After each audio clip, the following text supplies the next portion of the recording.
Tá bom. Vamos conversar agora com o médico Donizete Giamberardino, que é o primeiro vice-presidente do Conselho Federal de Medicina. Ele nos fala aí sobre a regulamentação da telemedicina. Olá, bom dia, seja bem-vindo. Aqui é o Jornal da Rede Alesp. Bom dia, doutor. Bom dia. O senhor escuta bem a gente? Escuto bem, tá certo? Tá bom.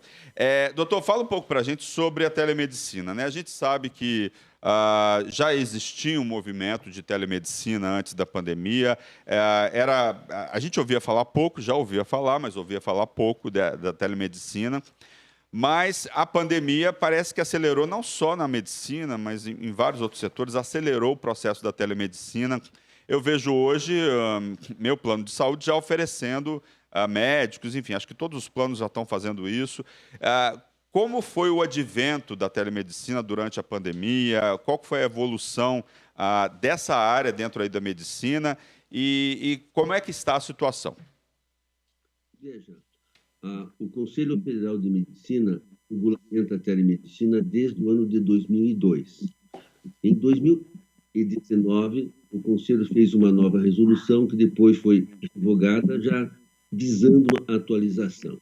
Nesse ano de 2019, nós passamos em consulta pública com todas as entidades médicas e aí fomos, como todos os brasileiros e o mundo, surpreendidos pela pandemia. Quando veio a pandemia, houve uma liberalização em consideração à condição de calamidade pública do Brasil. Então, o Legislativo brasileiro sancionou a lei da telemedicina, onde ela foi liberada de uma forma transitória.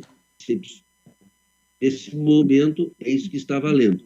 Nós, pelo Conselho Federal de Medicina, estamos estudando e quase concretizando, ao término dessa lei, uma nova resolução atualizando. Dentro da sua pergunta, entendemos que, de fato, a pandemia foi um fato disruptivo no uso da telemedicina pela medicina. Nós consideramos que a telemedicina é mais um método propedêutico que vem trazer acesso, melhor acesso, e pode trazer também uma qualidade com transferência de conhecimentos e experiência. E, para o momento, é uma solução muito plausível, considerando que o melhor remédio que nós temos para a pandemia é o distanciamento social e o uso de máscaras e demais proteções. Doutor, quais são as regras, né, que foram adotadas, então, para a telemedicina a partir de agora? Veja bem, assim, a telemedicina é mais uma propedêutica. Então, em toda consulta médica, nós buscamos a maior segurança possível. Então, nesse sentido, as consultas por telemedicina, pela ausência do exame físico formal, elas têm alguns limites. Então, dentro dessa questão da segurança, nós temos aí o princípio da autonomia, seja para médicos e pacientes. O que eu quero dizer com isso? Que cabe ao médico e seu paciente decidirem fazer a consulta por telemedicina ou não. E os dois, principalmente o paciente, tem que ter conhecimento dos limites de atendimento e, para isso, a necessidade da formalização de um termo de consentimento. Então, é uma consulta que o paciente tem que ter certeza que do outro lado está o médico. O paciente tem que ter o conhecimento que essa consulta pode não ser completada, porque pode necessitar ser revertida para uma consulta presencial.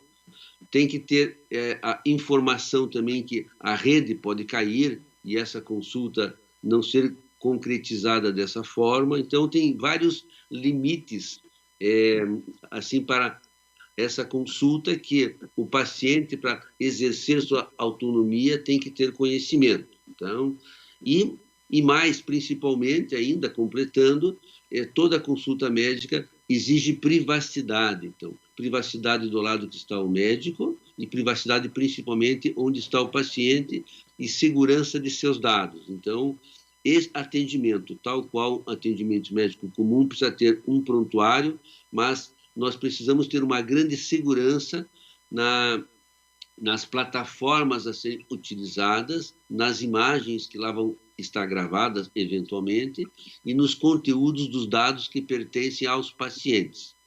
Esclareço aqui que, nos prontuários dos hospitais e dos consultórios, as informações pertencem aos pacientes e os hospitais e os médicos têm a sua guarda. Nesse sentido, há um dever de proteção de dados dos pacientes, que é um fato sigiloso e muito sério e que deve ser cumprido.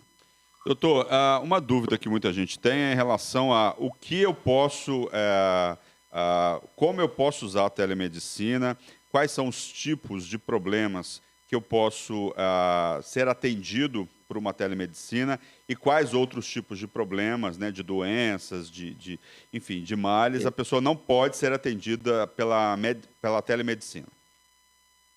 O que nós vemos assim, o principal valor da profissão médica é a relação médico-paciente. É uma relação entre duas pessoas, é uma relação que deve gerar uma confiança, que tem um valor de remédio tanto outro qualquer produto químico. Então, a relação interpessoal, a pessoalidade é fundamental nesse sentido assim. Então,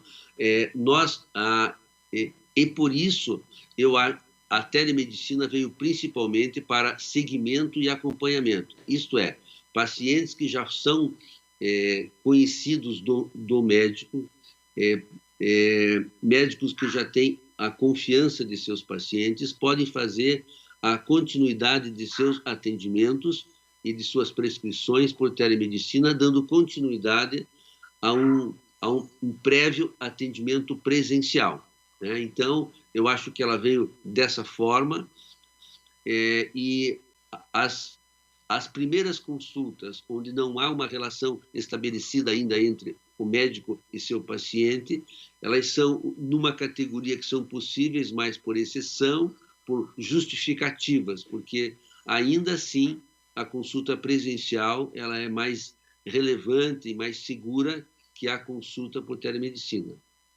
Doutor, no caso das receitas médicas, né, como ficam então? Como o médico consegue pedir um remédio, principalmente aqueles controlados? É uma dúvida que eu também tenho, né? Quer dizer, porque geralmente quando você vai no médico, né, Priscila, tem lá a receita, o médico vai te dar uma receita física. No caso da telemedicina, imagino eu que o médico tá pronto para prescrever também algum remédio e tal. Mas como que funciona? Isso chega por e-mail, paciente, assinatura eletrônica do médico, a farmácia reconhece? Eu tenho várias dúvidas em relação a essa questão. Lembrando que a farmácia fica com uma via, depende da se for tarja medicação. preta, por exemplo, né? Doutor? Foi parcial ainda. Alô? A solução encontrada nesse momento foi parcial ainda. Então, os médicos podem prescrever por uma plataforma de prescrição. Existem plataformas privadas e outras públicas.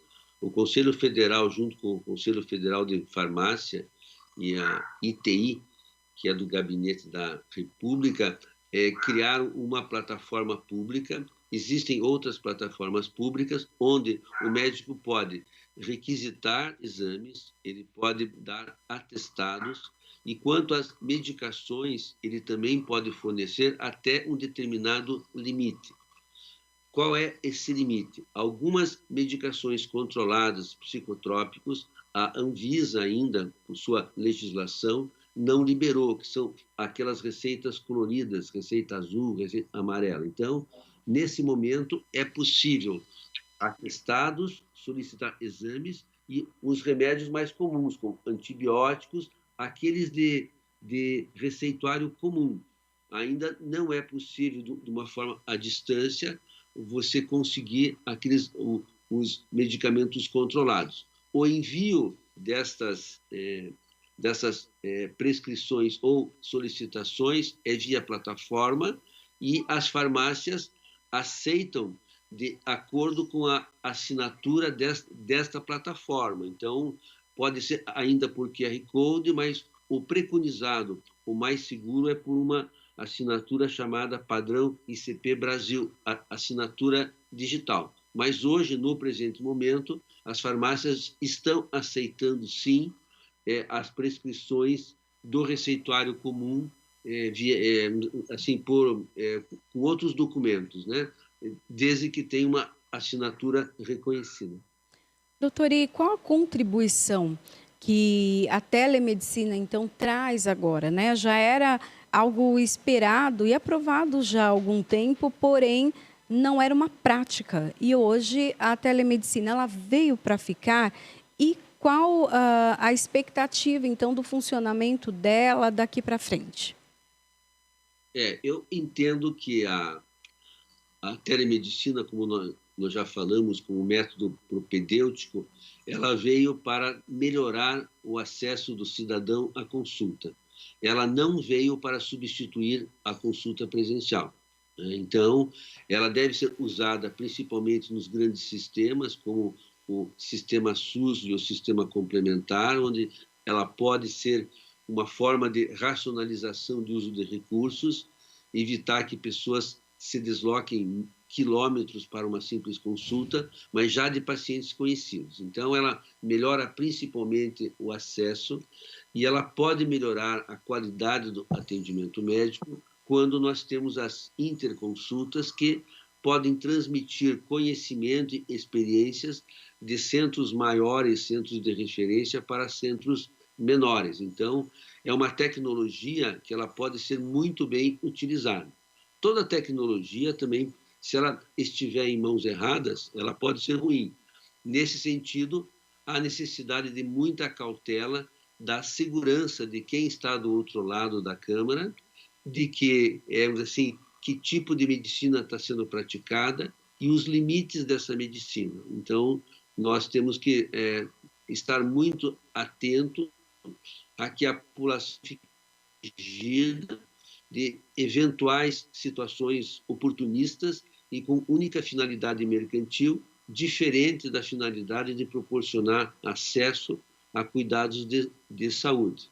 E essas normas passam exatamente por isso, pela segurança de dados, passam pela fiscalização desses serviços de telemedicina que terá que ser feita e passam por uma checagem, quer dizer, o paciente tem que se certificar que aquela pessoa é um médico registrado e, mais ainda, nós não podemos tirar o direito dos nossos pacientes de optarem. Eu quero ser atendido por telemedicina ou não, da mesma forma que os médicos têm esse direito. Então, é mais uma opção, não é uma nova medicina, é uma substituição, é um ato complementar.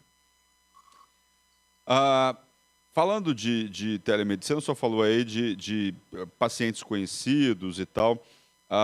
Muitos planos de saúde, né, igual eu falei no começo, já estão implantando a telemedicina.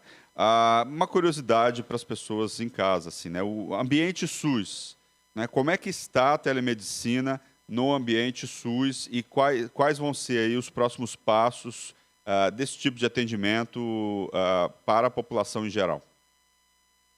Veja, eu acho que é uma grande oportunidade para o sistema SUS melhorar sua rede de integração. O que eu falo? Que, na verdade, com a nossa municipalização da saúde, então cada município é responsável pela saúde dos seus cidadãos, muitas vezes não se estabeleceu uma adequada rede de informação e de conexão.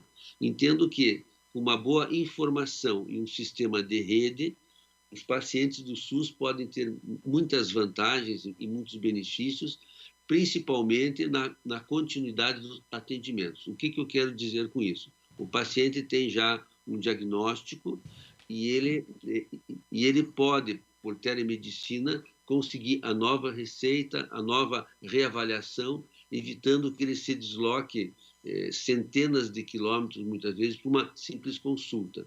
E ele pode, dessa forma também, levar conhecimento ao centro menor e muitas coisas podem ser resolvidas a nível local, com participação de médicos nas duas pontas, havendo colaboração. Então, eu acho que isso vai gerar muita racionalização de recursos e vai gerar a existência de uma rede de fato, que hoje nós temos a nossa rede SUS muito fragmentada. O paciente muitas vezes consulta várias vezes e ele não consegue um resultado. Entendo que se o SUS tiver essa oportunidade, ele pode conseguir isso desde que haja política para isso. Tá certo. Gostaria de agradecer, então, ao Dr. Donizete Giamberardino, que é primeiro vice-presidente aí do Conselho Federal de Medicina, falou sobre a regulamentação da telemedicina. Muito obrigado, doutor, pelos esclarecimentos aí. Obrigada, doutor. Um bom dia para o senhor. Obrigado.